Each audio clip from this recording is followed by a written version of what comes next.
Existe algo muito bizarro na recompensa do Loki e não é o valor, tampouco o fato dela ser especial, que eu também vou explicar nesse vídeo. Esse número, que parece pequeno para a ameaça que ele de fato representa, esconde algo muito mais profundo. Ele é uma pista deixada pelo Oda. Vamos lá, o Loki é, sem sombra de dúvidas, um dos personagens mais impressionantes que One Piece já apresentou. Na primeira menção parecia um verdadeiro lerdão, mas depois se mostra um dos personagens com o passado mais trágico, design mais incrível e personalidade afiada de toda a obra. O cara é absurdo, quem não gosta dele tá brincando, né? Desde o momento em que sua figura foi introduzida em Elbaf, ficou claro que ele não era apenas mais um gigante. O cara foi construído com uma expressão colossal. Ele é uma ameaça titânica, um indivíduo cujo poder e reputação parecem superar tudo aquilo que vimos até agora no mundo de piratas, marinheiros e revolucionários. E óbvio, o que torna o Loki tão fascinante não é só o tamanho ou a força que se espera de um guerreiro dos gigantes, é o fato de que ele personifica algo ainda mais profundo, a ideia de uma força que pode literalmente devastar o mundo. E quando eu digo devastar, eu não estou dizendo uma hipérbole ou uma falácia igual um certo amigo meu aí, aliás, três amigos. É o Bruno, o Guto e o Evandro. Eu tô falando realmente de devastar o mundo, e isso é explicitamente sugerido dentro da história. Ele aparentemente não é uma, mas parece tão poderoso quanto uma arma ancestral. E por isso tem sobre sua cabeça uma recompensa de 2,6 bilhões de berries, um valor certamente astronômico, que na prática coloca seu nome ao lado dos maiores e mais temidos personagens da série. Pra se ter uma noção, tá? Esse é um patamar de recompensa que rivaliza com os imperadores e figuras que moldam o destino dos mares. Só que, mesmo assim, eu acho que a gente tem que concordar aqui, tá? Parece uma recompensa consideravelmente baixa depois de tudo que a gente viu ele fazer e de todo o poder que ele demonstra. Derrotar um cavaleiro de Deus, rei dos gigantes, absolutamente poderoso com suposta regeneração infinita e ser o príncipe da nação conhecida como a mais poderosa do mundo. Além de ter uma transformação das mais absurdamente, sei lá mano, estratosféricas de One Piece. O bichão é muito brabo, ele é muito insano, parece até... cara, um boss de Diablo. Diablo, que inclusive é uma franquia lendária que está fazendo 30 anos. E isso aqui é Diablo Immortal. Um RPG de ação gratuito que traz a brutalidade e o clima sombrio de Diablo diretamente para o seu mobile. Ou seja, você pode jogar em qualquer lugar e virar seu principal passatempo. No transporte, em casa, no meio da neve, onde der e você quiser. O combate é rápido, fluido e absurdo de satisfatório. Cada build que você monta muda completamente o jeito de jogar. Tem update direto com novos eventos, personagens, zonas. O nome disso, meus queridos, é dinamismo. E o melhor de tudo é que você não precisa jogar sozinho. Dá pra montar um clã, fazer raid com os amigos, enfrentar chefões monstruosos e ainda entrar em PVP contra outros jogadores. Isso aqui é maravilhoso. Tudo isso grátis, tá? Tanto no iOS quanto no Android. Para jogar é só clicar no primeiro link da descrição, que o garantido é a diversão. Ou use o QR Code se você está me assistindo no PC ou no console. No mais, muito obrigado a Blizzard por patrocinar esse vídeo.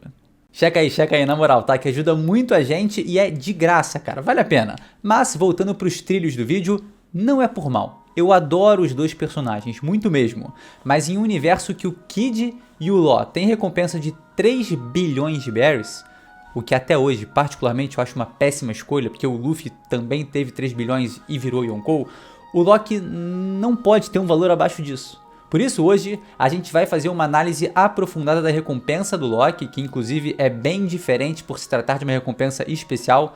Vamos falar das suas peculiaridades, um segredo maravilhoso oculto no seu valor, que pra mim é uma brincadeira que o Oda tá fazendo para justificar esse próprio número, e entender que, cara, pós Elbaf, essa recompensa vai aumentar. E aqui, obviamente, a gente vai falar os valores. Mas vamos lá, né? O que torna a recompensa dele especial? Vamos entender. Dentro do universo de One Piece, recompensas nunca significam apenas força física. Elas sempre representam o quanto um indivíduo ameaça o equilíbrio do mundo e o controle do governo mundial. A recompensa mede periculosidade acima de tudo. Piratas acumulam valores por desafiar a marinha, atacar ilhas, derrubar governos e espalhar o caos. Já o Loki recebeu sua recompensa por algo que vai muito além desses crimes convencionais. E aqui é importante entender que força por si só, mais uma vez, não define recompensa. Um personagem pode ser, mano, absurdamente forte, tipo o Harold, mas não representar nenhum risco ao governo mundial por não ter intenções contra ele. Por outro lado, alguém pode ser considerado perigosíssimo justamente porque possui o potencial de se voltar contra o governo. Só que se essa pessoa for fraca, cara, não é uma ameaça de nada, mas se ela for extremamente poderosa, aí sim é um problema. Então força não define recompensa, mas contribui demais para a definição do seu valor. E a impressão que eu tenho é que a recompensa do Loki considera muito o que ele fez nesse seu curto tempo como pirata, mas pouco a ameaça que ele realmente representa para o governo. Porque o poder dele não é tratado como um problema exclusivo de Elbaf. A gente está falando de um homem que é uma ameaça global, destruição do mundo. Então a gente entra naquele ponto, o que torna a sua recompensa especial? A hipótese mais aceita é que esse detalhe está ligado ao interesse direto do governo mundial em controlá-lo, de tê-lo como um cavaleiro de Deus. Convite que Figurland Shamrock, acompanhado de Gunko, vão fazer diretamente ao personagem.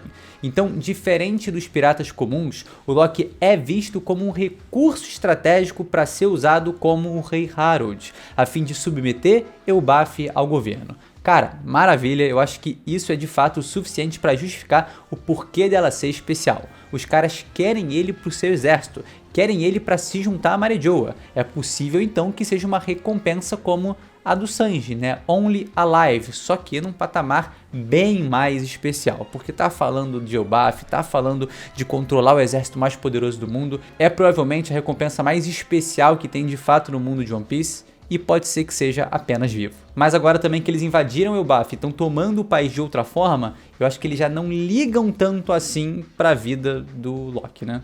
E também é provável que nesses últimos anos o Imu tenha reconhecido que o Loki foi aquela criatura que o assustou enquanto controlava o Harold. O soberano ficou completamente chocado e óbvio que isso aumentaria seu interesse nesse gigante. Show de bola! Mas tem outro detalhe ainda mais interessante para tornar ela, cara, digamos, ainda mais especial, né? A recompensa do Loki funciona como uma dica narrativa do Oda ao leitor. E que diabos eu tô falando, cara?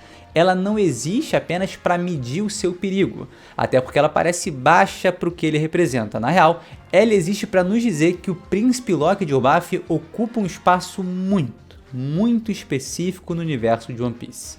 E qual é esse segredo? O segredo oculto na recompensa. Antes de entrar no ponto principal, é importante explicar um conceito que One Piece usa há muitos anos e que parte do público mais antigo já conhece bem, tá? Os Goroase. Sempre tem gente nova chegando no canal, então eu peço a consideração dos mais experientes aqui que já me ouviram falar disso algumas vezes. Vamos rapidinho, tá? Os números em japonês podem ser lidos de diferentes formas, e Oda adora fazer um trocadilho. Toda grande recompensa de One Piece tem alguma palavra oculta. Na recompensa do Mihawk tá escrito Migoku, na recompensa do Roger tá escrito Roja, na do Barba Branca tá escrito Shiro, que é branco, e por aí vai. Se não entendeu, cara, só confia. E qual é o Goroase do Loki? Cara, ele não tem. Ele foge completamente desse padrão sem explicação. Diferente das maiorias de recompensas já vistas em One Piece, seus 2,6 bilhões de berries não tem Goroase. Isso por si só já é suficientemente estranho pra gente desconfiar. Por que escolher então esse exato valor? O Oda raramente deixa números tão importantes sem algum tipo de simbolismo. Precisa ter alguma coisa ali, algum segredo. É um número tão jogado e que mais uma vez parece baixo pro Loki. Mas é justamente aí que surge um detalhe mais interessante. O segredo não tá na recompensa do Loki sozinha, tá na soma dela com a recompensa do Luffy. 2,6 bilhões mais 3 bilhões dá 5,6 bilhões de berries. E se você é safo já entendeu, cara. O número 56 é lido como Gomu, por isso o Luffy é frequentemente retratado com esse número, porque ele tem a Gomu Gomu no Mi, né, que hoje é revelada como a fruta do deus do sol Nika, divindade que, inclusive, o próprio Loki, príncipe de Elbaf, se auto-intitula. Será mera coincidência que esse número tão ao acaso do Loki soma perfeitamente com o do Luffy para gerar exatamente o valor que faz referência a Akuma no Mi e ao deus mais importante dessa história, que um acredita ser e o outro é? Isso transforma esse número em algo muito mais simbólico do que parece. É como se Loki e Luffy juntos, essa dupla fantástica que todo mundo quer ver em ação, formassem o número que representa Nika. Eles juntos são um todo que é a representação dessa divindade, a reprodução completa dessa figura. Como se o poder do Deus do Sol não tivesse, completo em apenas um deles, mas fosse dividido em duas expressões diferentes. Curiosamente, exatamente como o Nika é, o Deus da libertação e o Deus da destruição. Se Luffy representa Nika como o Deus da libertação, Loki representa a outra face do mesmo arquétipo, a destruição necessária para a libertação existir. Dentro dessa lógica, implícita nos Goroase, o Loki está numa posição muito específica. Ele não é um aliado qualquer, ele pode ser o elemento que completa o Luffy simbolicamente. Juntos, eles representam como um todo o maior perigo para o governo mundial. Dito isso, como a gente pode ver, existem dois segredos para a recompensa do Loki ser especial. O interesse do governo mundial de tê-lo como Cavaleiro de Deus, e o outro está oculto na relação numérica e simbólica entre ele e o Luffy. Oda pode estar dizendo pra gente de forma bem sutil que esses dois personagens estão ligados por algo muito maior. Algo que a gente não vê só nos Goroase, mas também se construindo página por página. Os dois, unidos, representam Nika como é visto em Elbaf, a libertação e a destruição. E agora vamos falar da nova recompensa de Loki. Depois dos eventos em Elbaf, tudo indica que a recompensa do Loki não vai permanecer a mesma. A presença direta de Imu na região e a frustração dos planos do governo mundial mais uma vez colocam o Loki em destaque.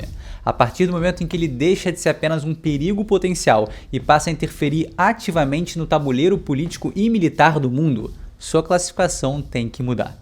Ele deixa de ser um risco e passa a ser um agente no meio desse caos. E isso, dentro da lógica de One Piece que eu apresentei lá no início do vídeo sobre periculosidade e tudo mais, significa, aumento de recompensa. Outro aspecto fundamental é lembrar que a recompensa do Loki é antiga, né? Ele foi capturado e mantido acorrentado por cerca de 6 anos. Ou seja, sua recompensa de 2,6 bilhões foi calculada com base no que ele representava naquela época, quando ainda estava ativo e livre. Nesse tempo aí, Imu e sua trupe de palhaços deve ter entendido o real perigo do cara, então isso sugere que o valor de 2,6 bilhões não reflete seu verdadeiro perigo, mas sim é uma estimativa defasada do governo mundial sobre ele no passado. Eu acredito nisso com todas as forças. O Loki é muito mais perigoso do que esse valor representa. O simples fato do Loki existir como uma força combativa, solta e direta contra o governo mundial já é, considerado ameaçador o suficiente para justificar uma recompensa desse nível. Mesmo preso, ele continuava sendo tratado como uma anomalia dentro do mundo, um personagem que não se encaixa nos parâmetros normais de piratas, revolucionários ou até imperadores. Estruturalmente, o Loki é diferente de qualquer outro indivíduo já apresentado em One Piece. E sendo o príncipe dos gigantes, pelo amor de Deus, a recompensa dele tem que subir, tem que extrapolar, e agora a gente vai cravar. Se o Oda decidir brincar novamente com os Goroase, dessa vez diretamente com o nome de Loki, dá pra chegar em alguns valores, bem possíveis pra ele. Em japonês, a pronúncia de Loki é Roki. Em Goroase, o número 6 pode ser lido como Uro e o número 9 como Ki. Então aí a gente já tem dois números perfeitos para fazer um Goroase para ele. E isso abre espaço para recompensas simbolicamente ligadas ao próprio nome do personagem.